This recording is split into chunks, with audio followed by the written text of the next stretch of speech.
अतीक अहमद के बेटे असद के जनाजे के 12 घंटे के अंदर अतीक अहमद और भाई अशरफ को गोली मार दी गई और यह खबर स्तब्ध करने वाली है, रोंगटे खड़े करने वाली है, हैरान करने वाली है, धड़कन बढ़ा देने वाली है।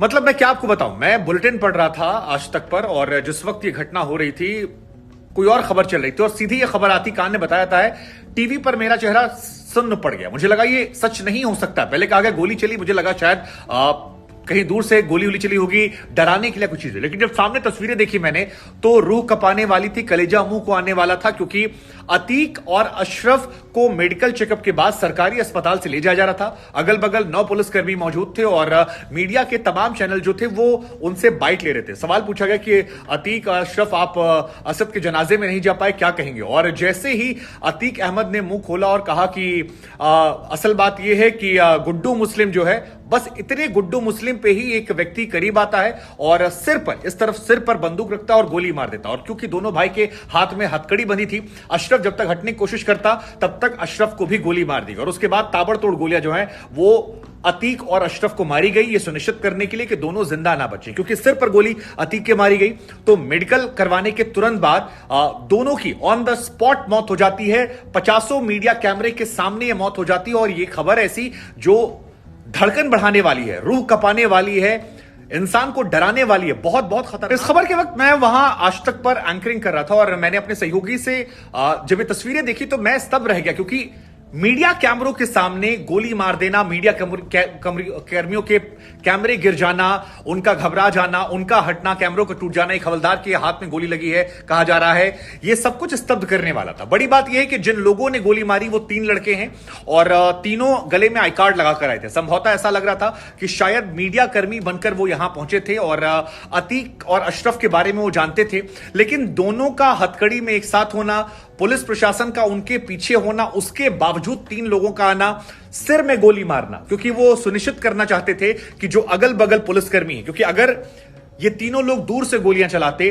तो संभवतः मीडिया कर्मी या कैमरा पर्सन या पुलिस वाले जो हैं इस घटनाक्रम में इस गोलीबारी का शिकार 100% होते। लेकिन उन तीनों लोगों का स्पष्ट जो है वो लग रहा है कि टारगेट था कि जाकर गोली जो है वो अतीक को मारनी है, अशरफ को मारनी है और किसी और को नुकसान नहीं पहुंचाना है। और उसके बाद वो जाते हैं, तीनों वहां गोली मारते हैं और हैरानी की बात यह है कि गोली मारने के बाद वो तीनों भागने की कोशिश नहीं करते हैं, क्योंकि उस वक्त जो तस्वीरें मैंने देखी वो ये थी कि गोली मारी गई और गोली मारने के बाद वो हाथ उठाकर पुलिस वाले के सामने खड़े होते हैं। एक व्यक्ति को वो जमीन पे बैठाती पुलिस और 3 लोग आकर हाथ पकड़ते और गाड़ी में बिठाकर उनको ले जाती। बाद में क्या स्टेटमेंट होगा वो सामने आएगा, लेकिन वो घटनाक्रम यही था। आप सभी जानते हैं कि अतीक के बेटे असद जो है उसे आज सुपुर्दे खाक किया गया। उसे पुलिस प्रशासन ने मिलने नहीं दिया। आखिरी बार बेटे की शक्ल जो है वो भी अतीक और अशरफ नहीं देख पाए। हालांकि इसके पीछे कानूनी पहलू था, क्योंकि कोर्ट से इजाजत चाहिए होती थी, लेकिन खबर यह आई कि कोर्ट में उनके तरफ से लोग जाने वाले थे 10 बजे, लेकिन उससे पहले ही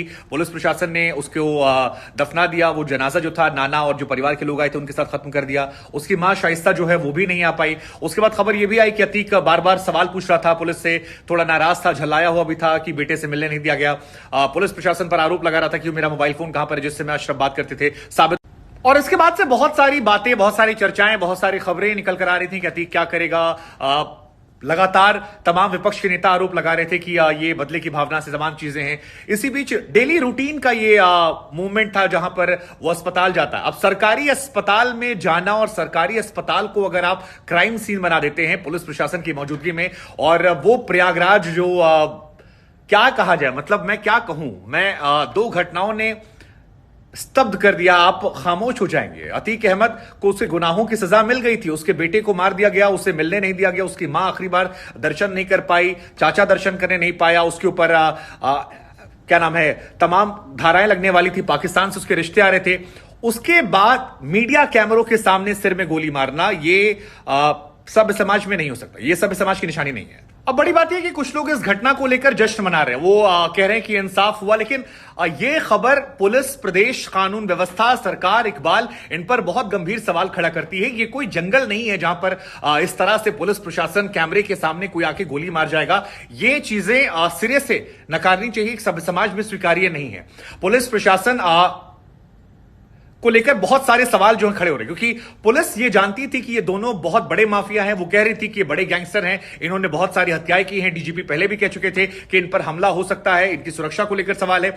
ऐसे में इतने दुर्दांत माफिया, इतने बड़े गैंगस्टर जिनको आप कह रहे थे, उनको आप केवल कुछ पुलिसकर्मियों के सामने खुला छोड़ते हैं और 3 लोग आकर गोली मारते हैं। ये प्रदेश के कानून व्यवस्था को लेकर बहुत गंभीर सवाल है। ये वो जो कह रहे हैं जश्न मनाने की बात, ये वेब सीरीज, फिल्मों, डॉक्यूमेंट्रीज में होता होगा, लेकिन प्रदेश में भय का माहौल इस खबर से पैदा हो रहा है। धड़कनें लोगों की बढ़ रही हैं और ये बढ़नी चाहिए। सवाल पुलिस प्रशासन को लेकर पूछे जाएंगे। हालांकि खबर यह भी आई है कि मुख्यमंत्री भी इस बात से बहुत नाराज है, पुलिस प्रशासन को डांट रहे हैं। वहां पर एक महिला जो है वो कह रही थी कि ये पुलिसकर्मियों की मिलीभगत से हुआ है, अतीक को जानबूझ के मरवाना चाहते थे। पुलिस प्रशासन, कुछ रिपोर्टर्स कह रहे हैं कि अतीक के बहुत सारे दुश्मन जो हैं वो प्रयागराज में थे। मुझे नहीं पता सच्चाई क्या है, ना मैं पुलिस प्रशासन हूं, ना मैं सच जानता हूं, लेकिन मुझे ये पता है कि ये जो घटना हुई है ये रूह कपाने वाली है। और कोर्ट के ऑर्डर के बाद अगर किसी आदमी को आप ले जा रहे हैं और वहां उसे पुलिस के सामने गोली मारी जा रही है, तो यह बहुत दुर्भाग्यपूर्ण भी है। इस घटना के बाद एक हाई लेवल मीटिंग जो है वो बुला ली गई है। पुलिस प्रशासन से अधिकारियों से योगी आदित्यनाथ मुलाकात कर रहे हैं।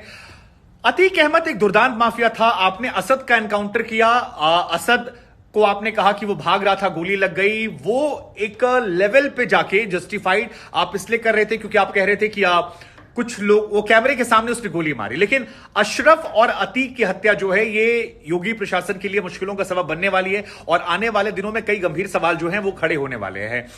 इस घटना ने एक्चुअली में डरा दिया। ये बहुत बहुत बहुत अनफॉर्चुनेट घटना है, क्योंकि पुलिस की मौजूदगी में कोई गोली कैसे मार सकता। और आप आगे वक्त बढ़ने के साथ देखेंगे कि इस घटना को लेकर कोर्ट कचहरी में परेशानियां बढ़ेंगी। इस घटना को लेकर सदन विधानसभा में होगा। लेकिन ये घटना जो है, इस बारे में जो इंटरनल जानकारियां निकल कर आई हैं वो ये कि 3 लोग थे, उन्होंने मीडिया के कार्ड जो है वो पहन रखे थे। आधे घंटे पहले तक किसी ने कोई कदम वहां नहीं उठाया था और जो भी जिसका मन था वो यहां पर आ जा रहा था। आधे घंटे आखिरी में जब पुलिस की वैन पहुंची कुछ गाड़ियां मेडिकल करवाने के बाद, तब इजाजत दी गई है और उसके बाद लोगों को आना जाना बैन कर दिया गया था। लेकिन मेरे सहयोगी जो समर्थ वहां पर थे वो कह रहे थे कि उस बीच पुलिस प्रशासन के लोग जो हैं उनमें अगर कोई व्यक्ति आ गया होगा पहले से तो उसका आना नजदीक आसान था। और क्योंकि अतीक और अशरफ जो है उनके सबसे नजदीक मीडिया था, तो मीडिया बनकर मारना बहुत आसान था और वही इस घटनाक्रम में देखने को मिला। बहुत बहुत सबसे हैरान करने वाली बात यह कि जिस वक्त यह घटना घटित हुई उस वक्त पुलिस प्रशासन के तमाम आला अधिकारी वहां मौजूद थे, केवल दरोगा सिपाही नहीं थे। हालांकि यहां पर मूवमेंट के दौरान प्रयागराज पुलिस थी। प्रयागराज पुलिस जो है वही एक जगह से दूसरी जगह पर अतीक अहमद को ले जा रही थी। अतीक के साथ उसका भाई को मौजूद था और पुलिस ये जानती थी कि ये दोनों को लेकर मामला जो है वो बहुत सेंसिटिव है। और ऐसे में 3 आदमियों का आना, गोली मारना, चले जाना, केवल अतीक के सिर में गोली मारना, वो अब परेशान करेगा पुलिस को। और ये जंगलों में होता है, ये इंसानों के बीच में नहीं होता है और ये सरकार कहीं से भी जस्टिफाई नहीं कर सकती इसे। सरकार, पुलिस प्रशासन कोई भी जस्टिफाई नहीं कर सकता है। ये पुलिस की उतनी बड़ी ही ये उससे बड़ी नाकामी है जो उमेश पाल के साथ हुआ था। उमेश पाल के साथ जो हुआ, उस वक्त वहां पर कैमरे नहीं थे, उस वक्त पुलिस प्रशासन को अंदेशा नहीं था। वो एक घटनाक्रम को अंजाम दिया गया, अशरफ का एनकाउंटर हुआ। लेकिन ये घटनाक्रम जो है इसमें पुलिस प्रशासन, मीडिया सभी ट्रैक कर रहे हैं। और क्या सुरक्षा व्यवस्था इतनी कमजोर थी कि वहां पर यह मार देना। ये खबर उत्तर प्रदेश या देश के इतिहास में हमेशा याद रखी जाए, किस तरह से इस घटना को अंजाम दिया गया, कौन वो लोग हैं, क्या सजा उन्हें मिलेगी, क्या उनके साथ भी ऐसा कुछ होगा। ये सारे बहुत सवाल है। लेकिन एक अनफॉर्चुनेट घटना है और बहुत बहुत डराने वाली घटना है, प्रदेश में भय बनाने वाली घटना है। 3 लोगों का जिक्र है जो फिलहाल खबर आई है। क्या ही कहा जाए, मेरे पास शब्द नहीं। आप क्या सोचते हैं इस घटना पर? कमेंट जरूर कीजिएगा।